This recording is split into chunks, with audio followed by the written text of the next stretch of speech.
کیا آپ نے سعودی عرب کے مشہور ہوٹل البیک کے بارے میں سنا ہے؟ اور کیا آپ کو معلوم ہے کہ سعودی عرب کے لوگ ایک لمبی لائن لگا کر البیک کھانے کیوں آتے ہیں؟ تو چلیے چلتے ہیں آج کی ویڈیو کی جانب۔ شکور ابو غزالہ فلسطین میں پیدا ہوا، وہاں پلا بڑھا، تعلیم حاصل کی، لیکن پھر حالات نے ایسی کروٹ بدلی کہ 1948 میں اس کو اپنا وطن چھوڑ کر سعودی عرب کی طرف ہجرت کرنا پڑا۔ اس نے ایک ریلوے کمپنی میں ملازمت اختیار کی اور 13 سال تک کام کیا، لیکن زندگی میں کوئی بڑی تبدیلی نہیں آئی۔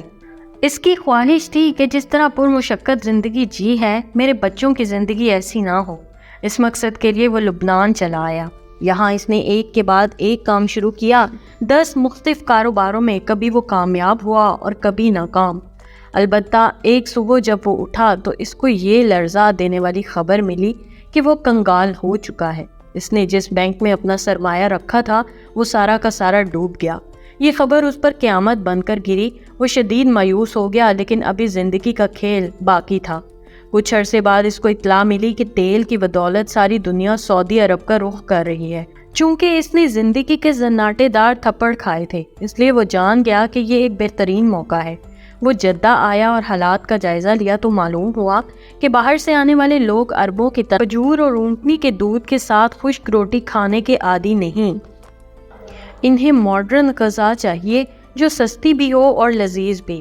اس نے ایک مشہور کمپنی کی ایجنسی خریدی اور فرائیڈ چکن کا کاروبار شروع کیا۔ دکان میں بجلی نہ ہونے کے باوجود بھی اگلے 2 سال تک اس نے نہ دن دیکھا نہ رات، اور خوب محنت کی۔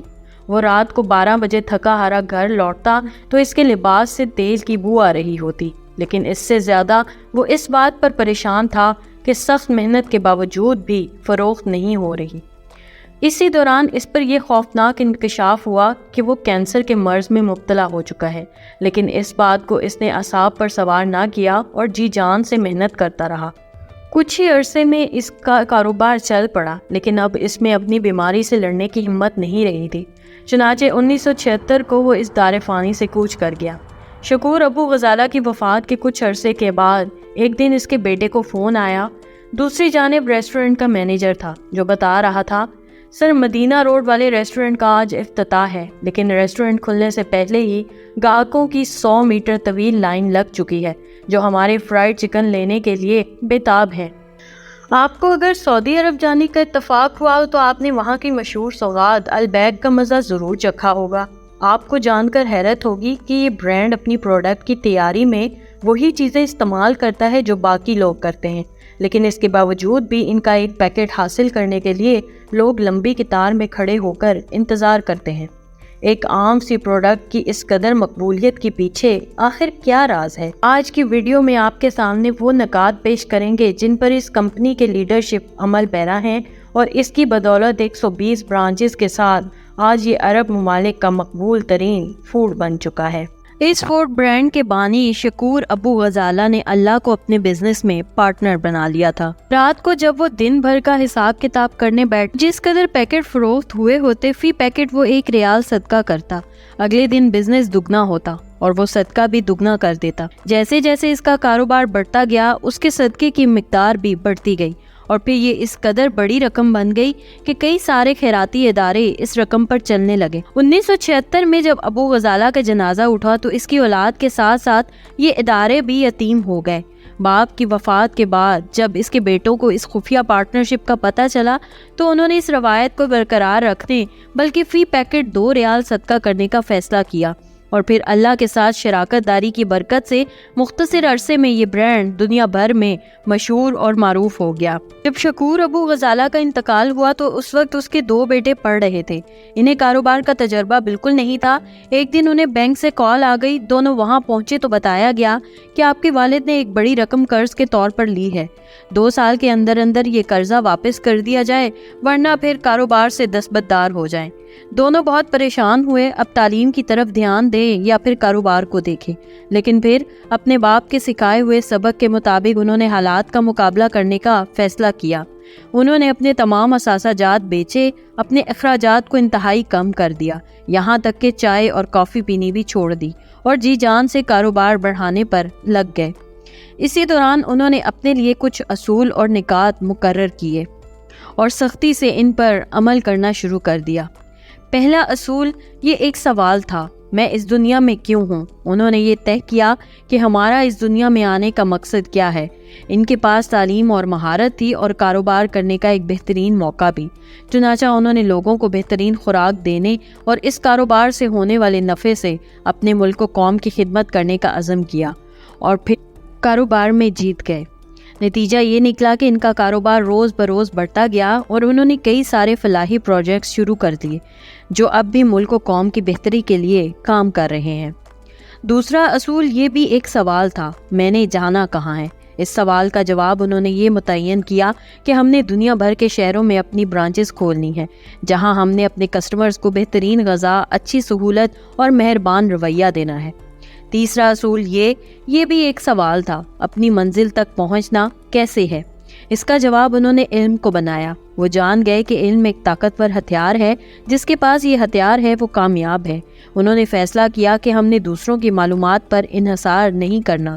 دوسروں کے ٹوٹکوں پر چلنے کی بجائے انہوں نے اپنی ریسیپیز بنائیں۔ انہوں نے یہ فیصلہ بھی کیا کہ اپنے کاروبار کے بارے میں ہر طرح کی معلومات حاصل کرنی ہے۔ چنانچہ چھوٹا بھائی پیرس چلا گیا اور انجینئر ہونے کے باوجود 2-1.5 سال تک فوڈ ٹیکنالوجی کے بارے میں سیکھتا رہا، اور اسی کی بدولت انہوں نے خفیہ ریسیپی بنائی جس کے ذائقے نے دنیا کو دیوانہ بنا دیا۔ چوتھا اصول ہارڈ ورک کرنا ہے اور مایوس نہیں ہونا۔ انہوں نے طے کیا کہ حالات کتنے ہی مشکل کیوں نہ ہوں، ہمیں منافع بے شک کم ملے، لیکن ہم نے مشکل حالات کا مقابلہ کرنا ہے اور کبھی مایوس نہیں ہونا۔ وہ معمولی چیز کو بھی نظر انداز نہیں کرتے تھے اور چھوٹے سے چھوٹے کام کے بارے میں بھی مکمل معلومات حاصل کرتے۔ انہوں نے طے کیا تھا کہ اپنے نتائج سے مطمئن ہو کر بیٹھنا نہیں ہے، بلکہ اپنی کوشش پر بھی سوالات اٹھانے ہیں کہ یہ چیز کیوں ہے اور اس کو مزید بہتر کیسے بنایا جا سکتا ہے۔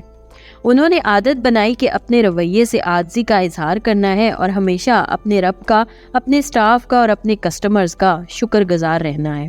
پانچواں اصول سیکھنے کے لیے اپنی انا کو ختم کرنا۔ انہوں نے جان لیا تھا کہ صرف کرسی پر بیٹھ کر اور اپنے ملازمین کو آرڈرز دے کر کمپنی نہیں چلائی جا سکتی۔ چنانچہ ریسٹورنٹ کے کام کو بہترین انداز میں چلانے کے لیے بڑی بھائی نے ویٹر والا یونیفارم پہنا اور باقی سٹاف کے ساتھ اپنے کسٹمرز کی خدمت کرنا شروع کر دی۔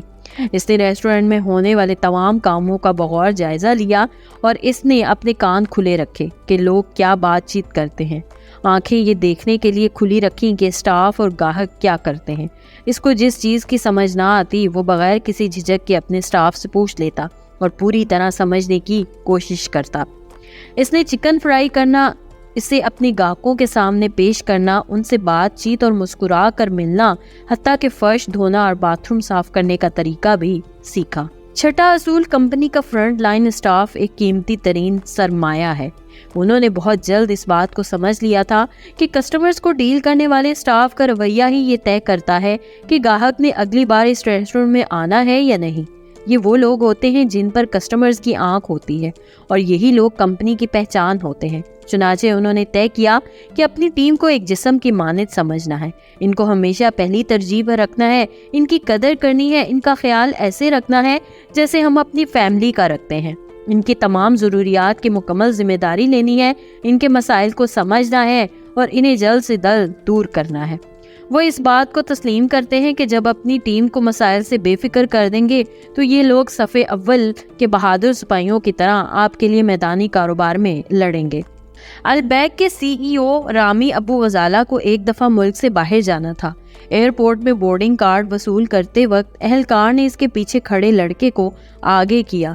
رامی ابو غزالہ نے اس کی وجہ پوچھی تو وہ بولا، یہ لڑکا البیک ریسٹورنٹ میں ویٹر تھا، میں جب بھی چکن لینے جاتا تو یہ میرا پورا خیال رکھتا، مجھے اضافی کیچپ اور بریڈ بھی دیتا، اس وجہ سے آج میں اس کو عزت دینا چاہتا ہوں۔ رامی ابو غزالہ کہتا ہے کہ کمپنی کا سی ای او میں تھا، لیکن اس نے عزت ایک عام لڑکے کو دی۔ اس دن میں سمجھ گیا کہ آپ کا فرنٹ لائن سٹاف ہی دراصل آپ کی کمپنی کا قیمتی ترین اثاثہ اور چہرہ ہوتا ہے۔ ساتواں اصول لیڈر وہ ہے جو میدان میں موجود رہ کر قیادت کرے۔ وہ اس بات کو تسلیم کرتے ہیں کہ وہ ہر لیڈر جو آفس میں آرام دہ کرسی پر بیٹھ کر اپنے کاروبار کو بہترین انداز میں چلانے کی توقع کرتا ہے تو یہ اس کی خطرناک غلط فہمی ہے۔ ایک لیڈر جب میدان میں موجود ہوتا ہے، اپنی ٹیم کو اور اپنے کسٹمرز کو دیکھتا ہے، سنتا اور ان کے احساسات کو محسوس کرتا ہے تو اس کے دماغ میں شاندار آئیڈیاز جنم لیتے ہیں۔